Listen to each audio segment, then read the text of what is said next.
Sejam todos muito bem-vindos nesse programa que eu dei o nome de Economia em Tempos de Coronavírus ou Corona Economies. Hoje recebemos Leonardo Siqueira, Alexandre Schwartzman e Carlos Góes, três economistas que eu gosto muito, que respeito muito, para falar da crise. Então, antes de vocês levantarem os pontos, eu tenho algumas perguntas já aqui. A primeira, se dá para estimar até onde vai essa crise, assim, porque muita gente olhando histórico, falando assim, olha, 2008, olha, teve crise no México, da Argentina. E aí, como é que faz? Alguém tem alguma ideia? Porque eu não tenho.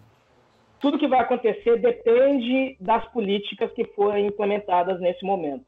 Então, os resultados, na linguagem no economês, são endógenos, né? Então, se a gente conseguir limitar os efeitos da pandemia, os efeitos econômicos de longo prazo também vão ser limitados. Então, existem duas coisas que a gente precisa se preocupar. Uma coisa são os efeitos de curto prazo. Por quê? Essa crise é diferente pelo seguinte motivo: ela não é uma crise interna à economia. Não é por causa de dívida, não é por causa de elementos fiscais. A gente está desligando a chave da economia exogenamente por causa de um motivo, um bem maior, que é cuidar da saúde da população. Então, a gente está desligando esse motor no curto prazo para limitar os efeitos negativos de longo prazo. Quais são esses efeitos? Se as pessoas morrerem, se as empresas falirem, a gente vai perder capacidade produtiva da economia de longo prazo. Então, a gente está preventivamente diminuindo o ritmo da economia no curto prazo e usando da dívida pública como um mecanismo de amortecimento desses efeitos negativos de curto prazo para a gente conseguir limitar os efeitos negativos de longo prazo, que são mais preocupantes do que os efeitos de curto prazo. Então, é importante enfatizar que tanto a política pública de limitação dos efeitos da pandemia em si, então gastos com saúde, e as políticas públicas de limitação dos custos sociais de curto prazo, então gastos como Bolsa Família, as duas precisam ser coordenadas para limitar os efeitos de curto prazo e também os efeitos de longo prazo dessa pandemia. Agora, em termos de previsão, de cravar um número, eu prefiro não fazer isso porque a gente tem muito pouca informação sobre quais vão ser os efeitos reais da pandemia. Como ninguém aqui é especialista em saúde pública, nenhum de nós somos epidemiologistas, a gente precisa primeiro saber o que vai acontecer na área da saúde pública para conseguir traçar um cenário na esfera econômica. Léo, você quer falar mais uma coisa disso? Porque eu tenho uma pergunta que é boa aqui. Eu estou com a capa da The Economist que fala desse paradoxo. Tá bom, você tem aí a quarentena, teve na China, sofreu muito, mas agora eles estão voltando ao normal. Mas aí vem uma segunda onda. E aí eu queria te perguntar, Léo, o que faz? Você tem alguma conclusão? É melhor você ir para as cabeças e, como alguns estão falando, o prejuízo da saúde vai ser menor que o econômico, ou a gente ficar nesse rodízio de epidemia? Porque, assim, uma parte da população tem que pegar num tempo, a outra num tempo, para justamente ter esse achatamento e o sistema de saúde comportar. Eu acho que essa é uma discussão super saudável, tá? Eu acho que teve um artigo aí no Brasil Journal que todo mundo deve ter lido, que acho que o Samora, ele sempre coloca as coisas de uma maneira muito boa. É assim, os governos deixaram aos médicos, colocaram na mão dos médicos o poder de poder decidir o que a gente devia fazer e o que a gente não devia fazer. E os médicos, claro, como eles foram treinados para isso a vida inteira, eles certamente estão pensando na saúde, eles foram treinados, e está certo, eles têm que pensar na saúde. Mas cabe aos governantes e a formadores de políticas públicas pensar na questão como um todo, né? Então, não que essa questão tenha que ser deixada para os economistas e nem que essa questão tenha que ser deixada para os médicos, mas talvez um consenso ali entre eles. Porque é o seguinte, porque quando você tem o lockdown, você tem vários efeitos que você não está considerando. Então, por exemplo, se o país vai ter uma recessão, você vai ter uma criminalidade maior. Se o país vai ter uma recessão, você vai ter uma pobreza maior. Significa que, indiretamente, você também vai estar gerando efeitos que podem estar negativos. Mas, por exemplo, você tem um efeito positivo também. Eu vi um estudo, que eu não sei até que ponto dá para confiar nos números, mas que a redução da poluição na China vai salvar a vida de 50 mil pessoas. Então, você também tem vários efeitos positivos, né? Então, eu acho que é uma discussão super saudável, assim, no ponto de, tudo bem, então a gente tem que ver qual que é esse trade-off, porque qualquer medida que você gere agora vai ter consequências não intencionais, né? Mas agora, uma coisa eu acho que é consenso, é de que um lockdown por 15 dias rápido, com certeza é eficiente, porque aí você consegue entender exatamente qual que deve ser a próxima fase. Se a próxima fase tudo bem, vamos fazer agora um lockdown vertical, que é assim, vamos isolar apenas os grupos de risco, as pessoas mais velhas, e deixar com que a economia funcione, porque se a gente parar tudo também, você acaba prejudicando e gerando mortes. Ou se a gente fala, não, vamos estender por mais 15 dias, que foi o caso da Espanha. A Espanha já está em 1 mês. Então, eu acho que é uma discussão super saudável, tá? O problema é que, infelizmente, muitas pessoas polarizam e acham que é A ou B, mas eu acho que é uma discussão super saudável, que quando você coloca profissionais de diferentes visões, você consegue chegar num senso comum e tentar pensar melhor quais devem ser os próximos passos. Deixa eu só complementar, porque a minha impressão é que esse argumento de que a gente... Eu não estou dizendo que o Léo disse isso, mas é uma coisa que alguns empresários mais aí apoiadores do governo disseram, é que existe esse trade-off entre economia e saúde, que eu acho que, na verdade, é um trade-off falso. Eu quero trazer alguns números aqui para ilustrar isso.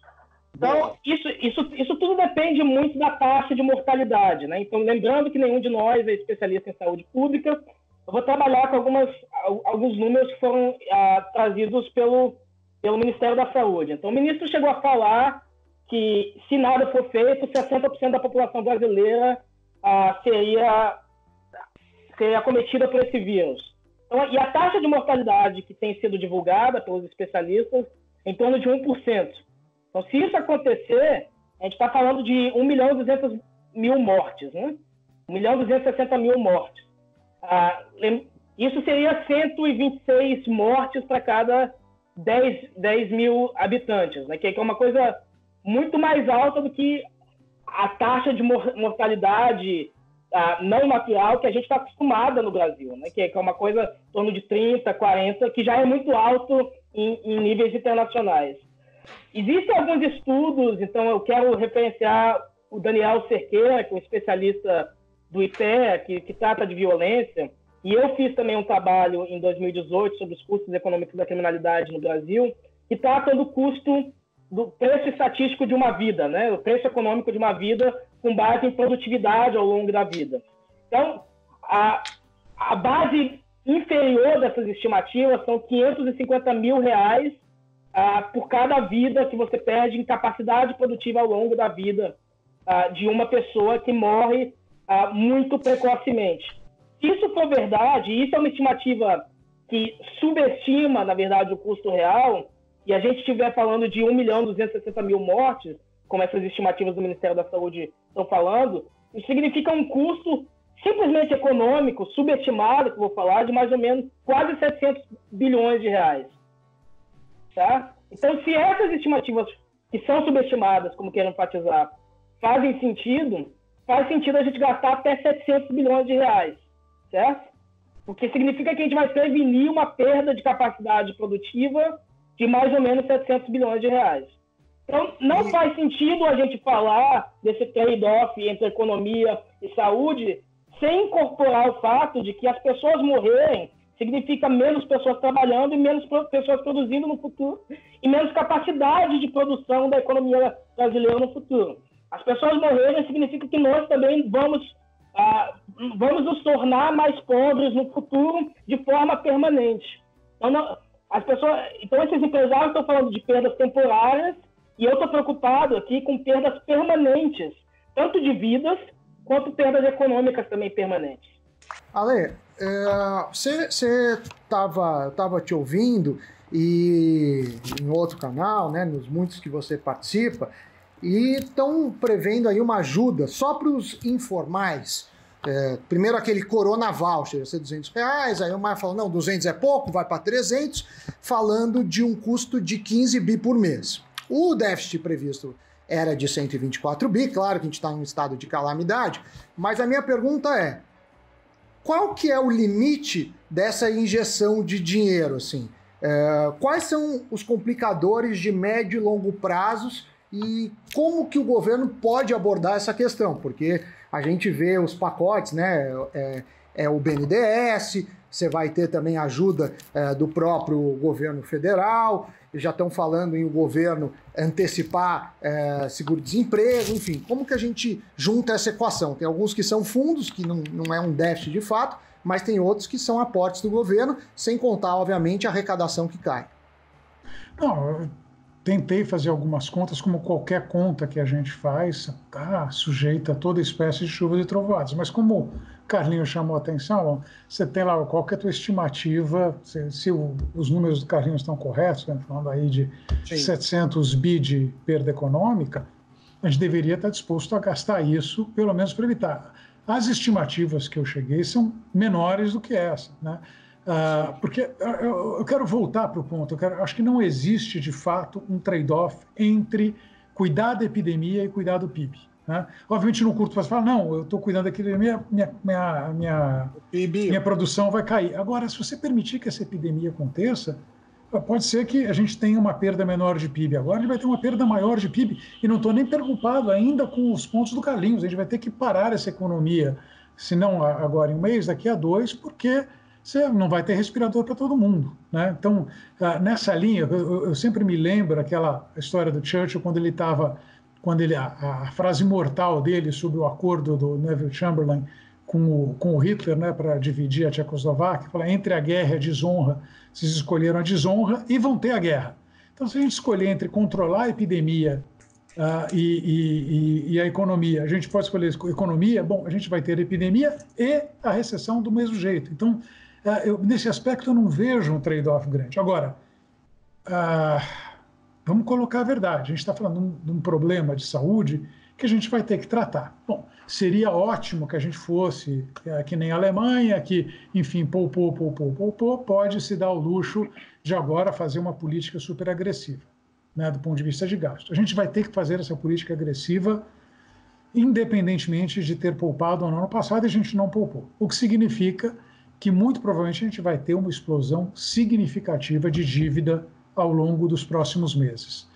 É para não fazer? Não, obviamente não. A gente tem que fazer porque a gente está falando, a gente vai ter que fazer os gastos médicos para limitar a pandemia, a gente vai ter que ter gastos para manter a população, formais e informais. Eu acho que o Carlinhos tem ali uns números que ele fez para o mercado formal que são interessantes, ele pode dar uma ilustrada aí para a gente, mas um pouco em cima do número do Carlinhos, um pouco em cima do número do governo.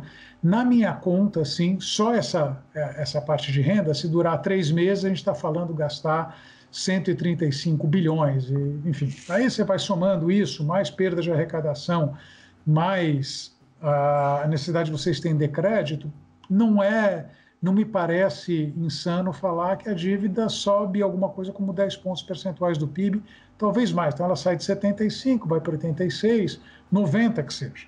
Tá. E o que isso significa assim, na prática nos próximos anos? Nos próximos anos significa que a gente vai ter... A situação já estava complicada antes da crise, todas aquelas reformas que a gente estava falando, elas vão ter que ser mais duras, aprovadas de maneira mais rápida, para fazer com que esse negócio não vire um problema num prazo ainda mais curto. Lembra, não é quem está jogando um ano fora, porque enfim, acho que até num julgamento moral que não cabe.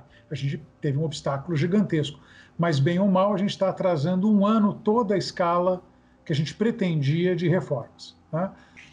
E a gente vai pegar uma situação que é pior, e aí você vai ter mais dificuldade. Então eu acho que o risco da gente ter um problema muito sério no campo fiscal, num horizonte de 2, 3 anos, é enorme. Então a gente pode sair da crise, né, dessa crise, e aí fala, opa, passou, ótimo. Aí você olha em volta e fala, caramba, eu estou devendo os olhos da cara, né, e agora vou ter que correr atrás.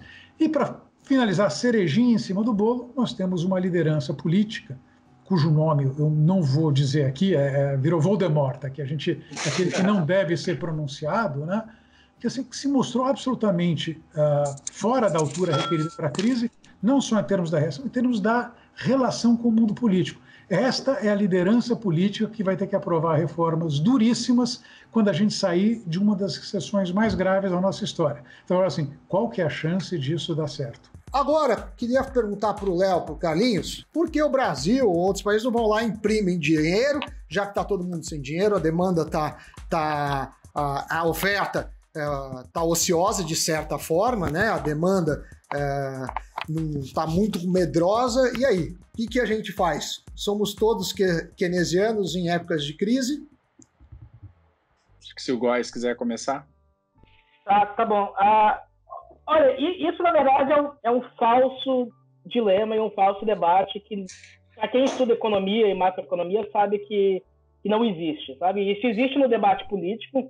Sim, binário, né?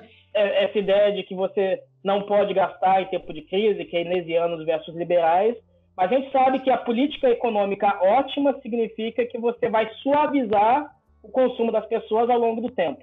Então, a dívida pública ela é como uma máquina do tempo, certo? Então, você pode trazer a poupança de trabalhadores e empresas do futuro, numa época que não se vive sob pandemia, para trabalhadores e empresas do presente que estão agora vivendo sob pandemia. Então, é temporalmente ótimo você fazer esse tipo de emissão de dívida no presente e você tem que compensar isso no futuro.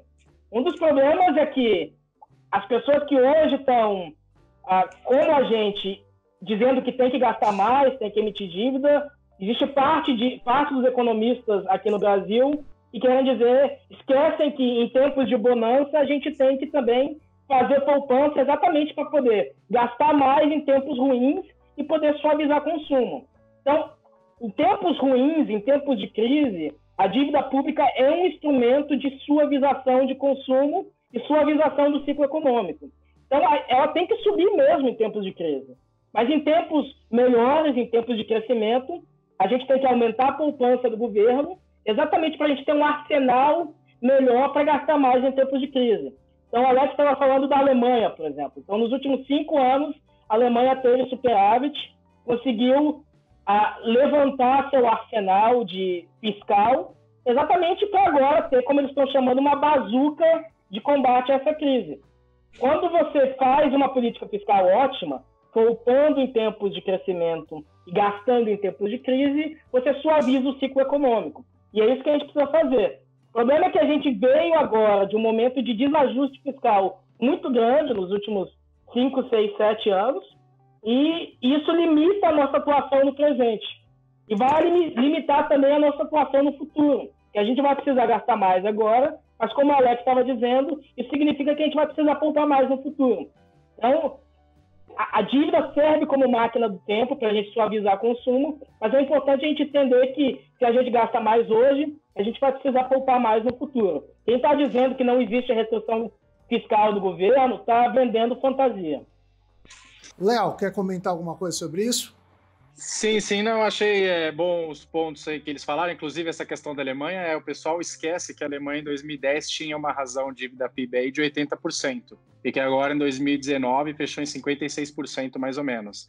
Então acho que isso tem que ser levado em consideração. Eles fizeram a lição de casa deles por 5 superávites consecutivos para agora poder justamente ter bala na agulha para essa bazuca aí contra o coronavírus que eles falam. Agora é o seguinte, geralmente também, além desse falso debate, o que as pessoas falam geralmente é que o governo interviu na economia, então isso é keynesianismo, tá vendo? Olha só, vocês keynesianistas, cadê vocês liberais, vocês que defendem a austeridade, agora vocês estão pedindo? Não, são coisas diferentes. Uma coisa é o governo numa crise tentar incentivar a demanda, falar, vamos tentar incentivar a demanda, ainda mais quando você está numa época de crescimento econômico, não faz o menor sentido uma época que o país está crescendo 4%, 5%, enfim, ou o país está com um crescimento vigoroso, o governo querer incentivar a demanda, pelo contrário, é hora de você fazer lição de casa. Isso é o que o governo não deve fazer agora, que nenhum governo deve fazer agora. Ninguém vai sair de casa e consumir porque agora a taxa de juros está mais barata, ou porque agora você tem mais dinheiro. Ninguém vai aumentar o seu consumo. O que o governo tem que pensar o que os decision makers, formadores de política pública, eles têm que pensar, é justamente porque a gente pode pensar nesse choque do coronavírus, que a gente já sabe que tem um choque de demanda, mas tem um choque de oferta também. Então era como se fosse uma geada numa fazenda, ou um furacão numa fazenda. Uma vez que passou esse choque, as empresas, as pessoas vão voltar a consumir. Claro que se esse choque for muito longo, você começa a afetar as estruturas das empresas, e aí o problema é maior.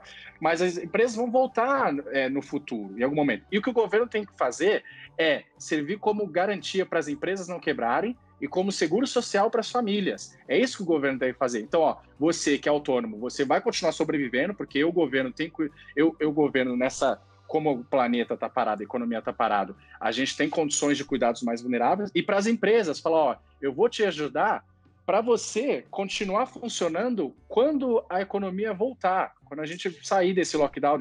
Então, é totalmente diferente que achar que o governo está ajudando, dando subsídio, incentivando indústrias. Não, o governo só quer manter as empresas vivas para quando acabar essa pandemia, a gente possa voltar. Porque se as empresas quebrarem, aí sim não vai ter recuperação econômica. Então é completamente diferente de achar que, não, keynesianismo, estão ajudando, estão incentivando a demanda. Não, não é isso. É servir como agente de proteção social e seguro para as empresas. Agora, essa pergunta eu começo com a Alê. Seguinte, você foi diretor lá no Banco Central.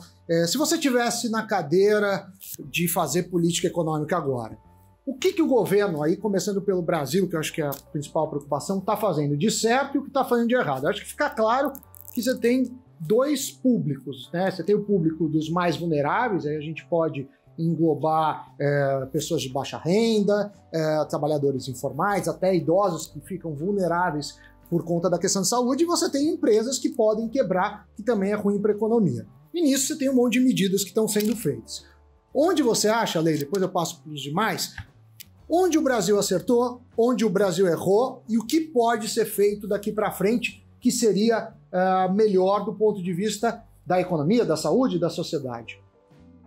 Tá, a verdade até agora a gente tem tido... Fica difícil avaliar porque você teve poucas respostas. Ou seja, um dos erros que eu apontei é justamente quem está esperando ver o que o governo está colocando à disposição. Acho que quem tem se mostrado mais proativo nessa linha é o Banco Central. O Banco Central divulgou no começo dessa semana uma série de medidas que eles tomaram, assim, em termos de reduzir compulsório, criar novos instrumentos, etc., para facilitar o fluxo de liquidez. Lembrando, isso aqui não é uma crise bancária, como foi em 2008. De crédito. Não é uma crise de crédito, mas como você tem uma crise na economia real, obviamente tem uma necessidade de crédito por um lado, e obviamente tem quem é responsável por dar crédito também está olhando e falou, tudo bem, eu posso dar crédito, mas entre as coisas eu quero receber de volta. Né? Então, o que o Banco Central está fazendo, está disponibilizando liquidez, está tentando de alguma forma gerar condições melhores para formulação, para geração de crédito. Eu acho isso daí acertado. Do conjunto de medidas que veio do Banco Central, a que me parece ter mais poder de fogo é uma que ainda está sob estudo. Deixa eu só fazer um parênteses rápido aqui, comparar o Banco Central brasileiro com o Federal Reserve. O Federal Reserve também anunciou essa semana que ele está entrando no mercado comprando títulos lastreados em créditos ao setor privado. Ele então está comprando títulos com hipotecas, isso já faz tempo, mas assim, bancos que deram crédito estudantil, cartão de crédito, empréstimo para financiamento de automóvel, etc., eles podem pegar esses empréstimos e, de alguma forma, repassar esses empréstimos para o Federal Reserve. Então, o Federal Reserve pode, de fato, colocar no seu balanço esse tipo de ativo. O Banco Central brasileiro não pode. Por uma restrição legal, o Banco Central brasileiro só pode emprestar para entidades do setor financeiro. Pode emprestar para banco, ponto final. Nesse aspecto, a medida que parece ser mais interessante é justamente que permite que os bancos emitam letras financeiras, então é uma dívida dos bancos, cuja contrapartida são empréstimos que eles tenham feito. Então, de alguma forma, permite que o Banco Central, entre aspas, adquira esses créditos. Ele não adquire diretamente, o risco de crédito dele é o risco do banco, não é o risco do empréstimo que foi dado, mas eu acho que essa daí teria condição de fazer com que os bancos avançassem mais. Me parece, porém, insuficiente. Nesse aspecto, eu vejo a proposta do Armínio com o Zé Alexandre Schenkman e o Vinícius Carrasco com uma coisa mais interessante, que é tentar fazer basicamente uma linha de crédito do Tesouro operacionalizada pelos bancos, mas com um ponto que eu acho bem diferente. A ideia, quando teve lá do BNDES lá atrás, não, vamos escolher os campeões nacionais. Aí a gente viu os campeões que foram escolhidos. Sim, né? Foi uma desgraça. O Ike Batista, o sujeito, até peruca campeão. O cara usava, meu Deus, até peruca. Até o cabelo. A JBS também, né? JBS, enfim. Não, ainda não. É todo mundo. Os bancos, obviamente o risco de crédito não fica com os bancos, fica com o Tesouro. É um problema, mas, de novo, faz parte daquelas coisas que a gente vai ter que resolver depois de resolver isso. Então, acho que você tem medidas que podem ser tomadas. Eu fico preocupado com essa paralisia, né? Acho positiva a ideia de suportar as pessoas que estão no mercado informal. A gente tem o cadastro único, é um instrumento importante, mas eu queria ver uma ação mais decisiva aí. Eu queria ver também uma ação mais decisiva. Aliás, foi uma pisada na bola horrorosa o negócio da medida provisória, porque aparentemente, vou falar de gente que estava mais envolvida, a coisa era mais completa. Quer dizer, vinha com a possibilidade a possibilidade de interromper o mercado o contrato de trabalho, mas, ao mesmo tempo, alguém pagando. Você vem só com uma das pernas da medida, desculpa, realmente não dá para apoiar uma coisa que tem uma pisada na bola horrorosa que foi feita. E o que é pior, o que poderia ser uma boa ideia agora está devidamente demonizado. Então, enfim, eu vejo aí uma descoordenação, mas que, no fundo, reflete exatamente o governo que nós temos, né? Eu acho que, infelizmente, é esse tipo de coisa que a gente vai ter que viver. Carlos, você tem estudado, você é um macroeconomista, você estuda aí várias políticas do governo de forma geral. Qual que é a sua visão sobre o que o governo poderia fazer, o governo brasileiro, para ajudar a economia, ou seja, achatar não só a saúde, né, o sistema de saúde para comportar, mas também a recessão precisa ser achatada. O que dá para fazer? Algum país do mundo tem agido de forma melhor no seu entendimento?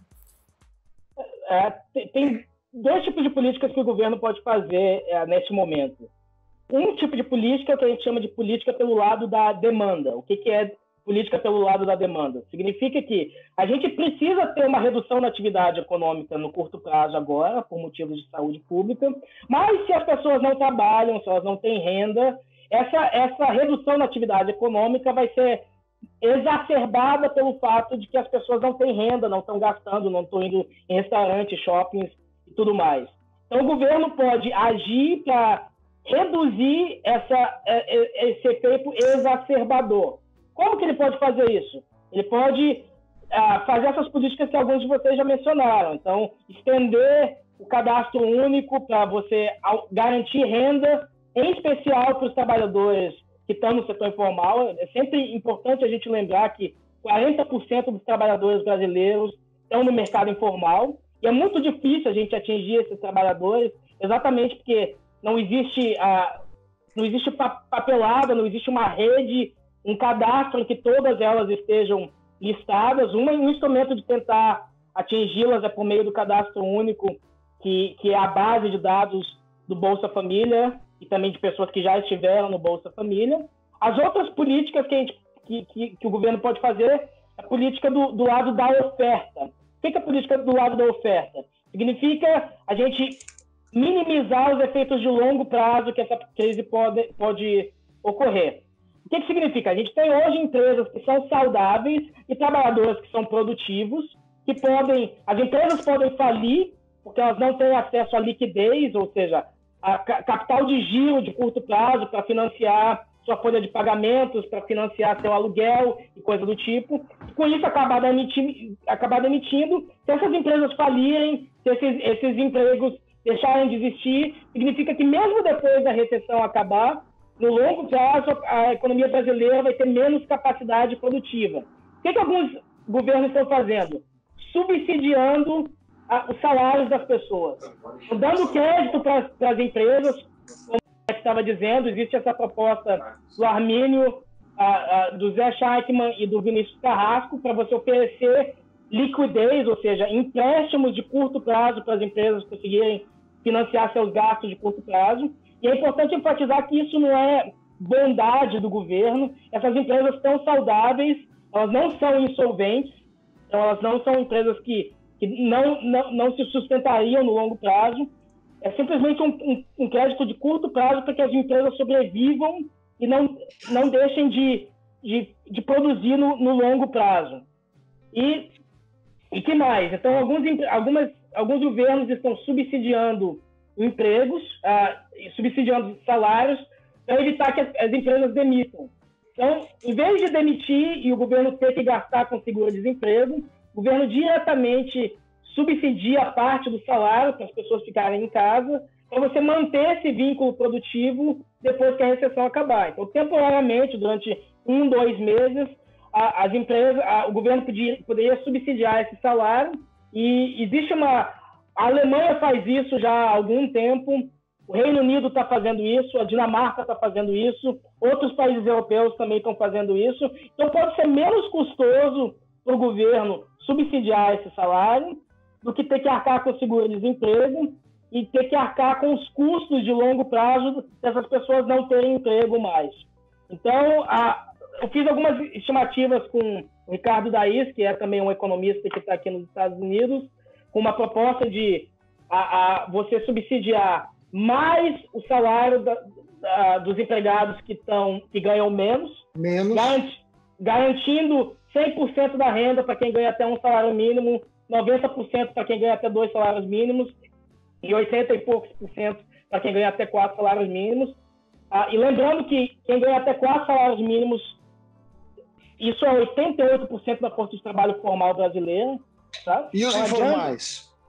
Os informais, você precisa ter um outro tipo de política. Então, isso é o que o Alex estava falando. Expansão do cadastro único, expansão da rede de proteção social, porque a gente não tem outros mecanismos de atingi-los que não essa rede de proteção social. Então, expandir Bolsa Família, aumentar gastos extraordinários com o cadastro único, são métodos de você atingir os informais. Mas, de fato, atingir os informais é um desafio muito grande, que a gente precisa pensar melhor.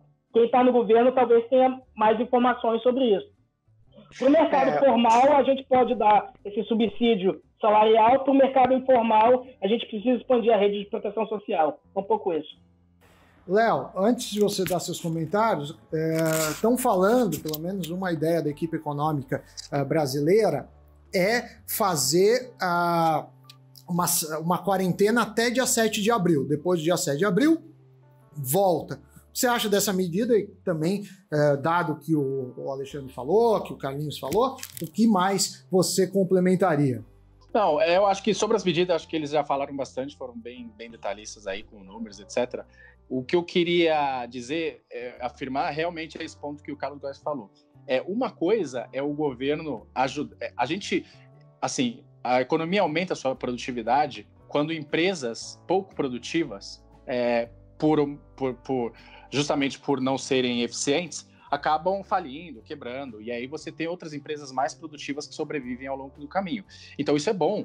A gente acredita que justamente a produtividade se dá pela criação de empresas mais produtivas, e justamente o problema do Brasil, quando a gente distribuição de empresas mais e menos produtivas, a gente vê que o Brasil, comparado com os outros países, é um país que tem muito mais empresas pouco produtivas sobrevivendo.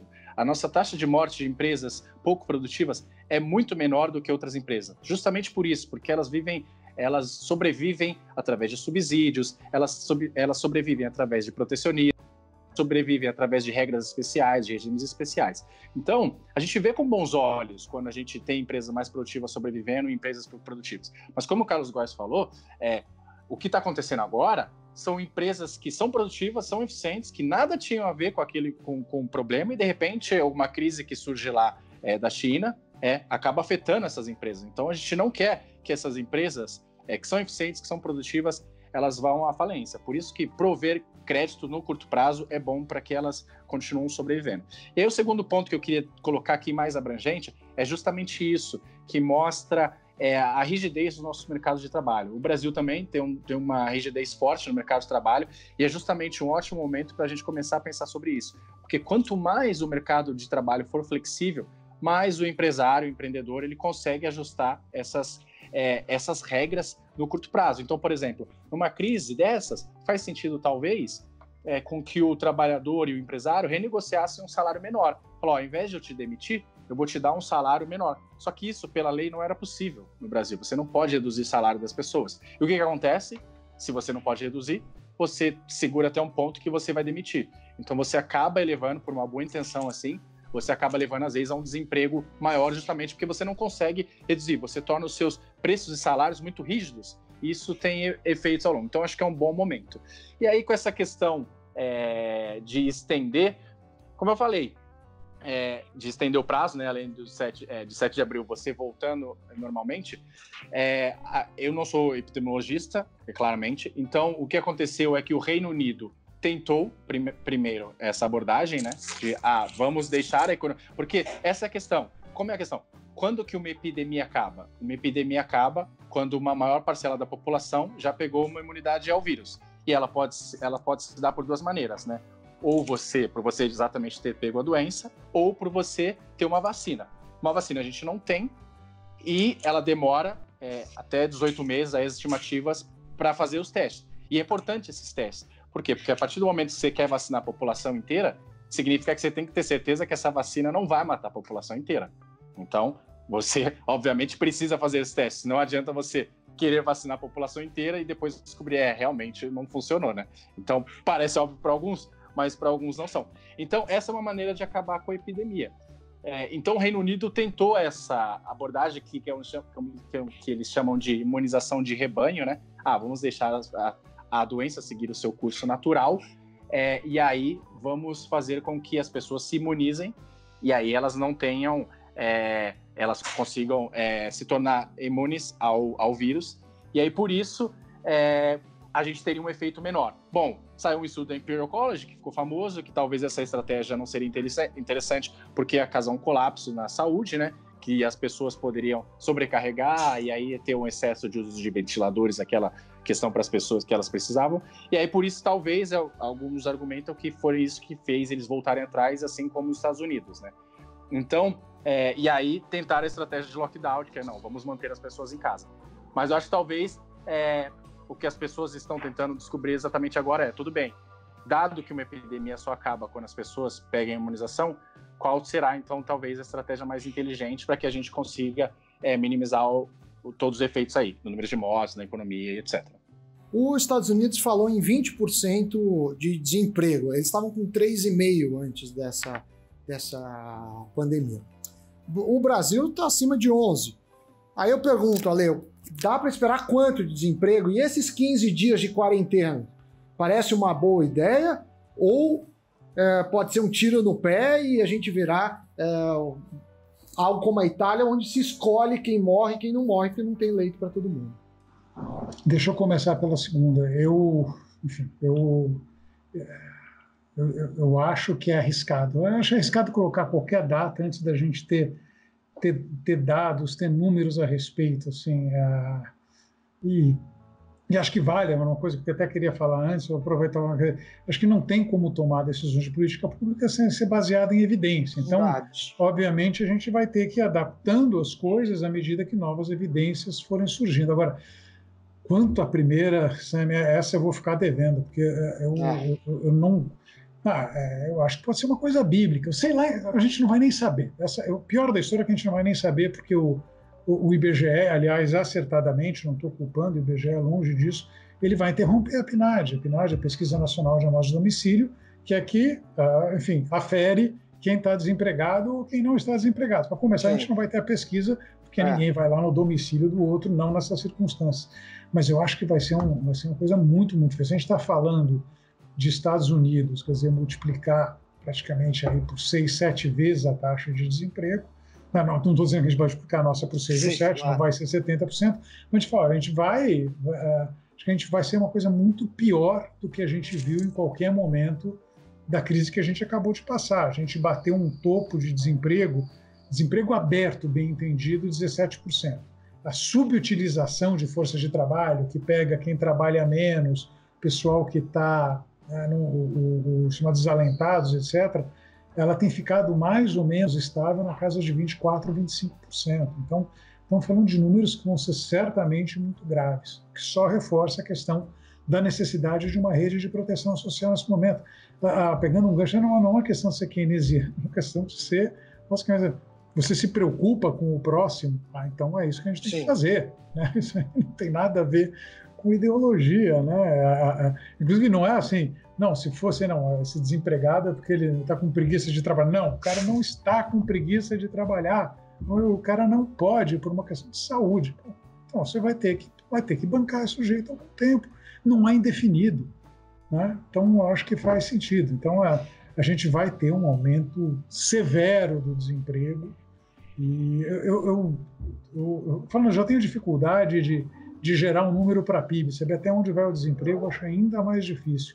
Mas vai ser uma coisa muito feia. Né?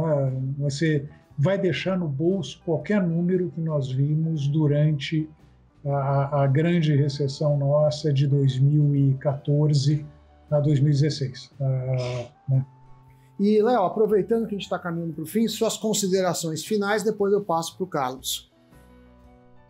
Não, eu acho que, exatamente, eu acho que como o Alex colocou muito bem, assim, é uma situação nova e, assim, essa crise era inesperada. Sim, toda crise grande foi inesperada. Então, uma pré-condição para que uma crise aconteça é que ela seja inesperada. Então, de fato, porque se as pessoas tivessem previsto, provavelmente não teria acontecido. E então eu só quero complementar aqui, como ela tem várias partes novas que a gente não consegue entender, que a gente não tinha compreensão, eu acho que a gente tem que justamente trabalhar com bases e dados e evidências que vão surgindo ao longo do tempo. Então a gente vai mudando o curso do caminho. É justamente porque a gente vai aprendendo. A gente vai vendo uma cidade que fez um lockdown antes, comparado com uma cidade que não fez o lockdown, e a gente vai vendo o efeito que ela tem. A gente consegue comparar mais ou menos o efeito que teve ou não no lockdown em achatamento da curva. Então a gente vai tendo... Os bancos centrais inicialmente estavam trabalhando muito, talvez, a impressão que dava, para injetar liquidez no mercado, e daí eles perceberam que não era isso, eles perceberam que isso não ia resolver, que eles estavam gastando. Então eles começaram a trabalhar mais como agente de proteção social, como seguro para as empresas, dizendo, olha, se vocês tiverem dívidas, a gente vai perdoar, a gente vai devolver imposto, a gente vai atrasar. Então, eu acho que o principal é isso, é que pode ser que a nossa opinião, daqui 1, 2, 3 semanas, já fique um pouco velha, porque justamente vai surgir novos dados e a gente tem que se ajustando. Então, quem acha que vai ter bala de prata ou vai ter justamente só uma saída, talvez não está entendendo a magnitude e desses efeitos novos que a gente não tinha pensado até antes. Vamos parar para pensar que mesmo na Segunda Guerra Mundial, a Segunda Guerra Mundial acontecia na Europa, mas os Estados Unidos funcionava relativamente. Você não estava com o país inteiro fechado, com cidades inteiras fechadas. Mesma coisa no Brasil. Copacabana, as pessoas ainda estavam lá, apesar de, obviamente, você migrar totalmente a sua estrutura produtiva para uma economia de guerra, etc. Você não tinha um planeta fechado, como você bem mostrou na capa da The Economist, né? Então, eu acho que é uma situação nova e que justamente tem que ir aprendendo, e para isso não dá para tomar nenhuma decisão sem ser baseado em dado e em evidência. Carlos, suas considerações finais, por gentileza. Obrigado pelo convite de participar desse programa, foi um prazer, Sami. E, por último, eu queria levantar 2 pontos, na verdade. Primeiro, a gente não pode esquecer do custo humano dessa crise. Se os números do pior cenário possível do Ministério da Saúde estiverem corretos, está falando em até 1.260.000 mortes. Tá? Para a gente ter uma noção do quanto que isso representa 600 mortes para cada 100.000 habitantes no Brasil. Para a gente ter uma base de comparação, a taxa de homicídios no Brasil hoje é mais ou menos 30 mortes para cada 100.000 habitantes. Então, se a gente estivesse falando num mundo alternativo, em que a taxa de homicídio no Brasil aumentasse de uma hora para outra 20 vezes, a gente não ia estar levando essa crise muito a sério.